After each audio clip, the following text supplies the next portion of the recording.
if you study psychology, and I'll talk about psychology for a second.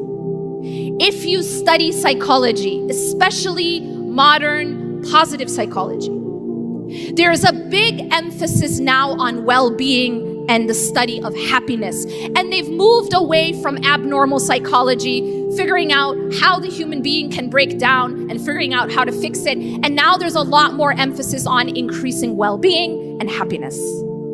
And what they found is very fascinating when you look at all these studies. What they find is that everyone wants to be happy, and yet they found that people pretty much live on this sort of baseline happiness. It's a set point. And that when really exciting things happen in your life, you have a peak, but you pretty much go back to baseline.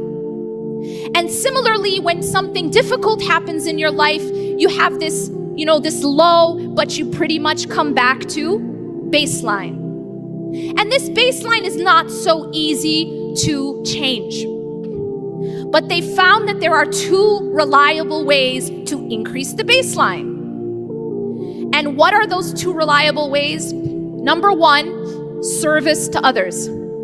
They found something else that reliably increases the baseline, and that is the practice. The Simpsons predicted the exact numbers of the Powerball for July 25th, 2025. And those numbers weren't just close, they were perfect. 9, 17, 24, 33, 48, and Powerball 12. The prize? Over $2.3 billion. The largest jackpot in Powerball history. But here's what makes it truly disturbing. Those numbers already appeared, frame by frame, in a forgotten episode of The Simpsons. Season 11, Episode 22. Homer wins the lottery. Nothing unusual, until fans froze the frame at minute 11:09.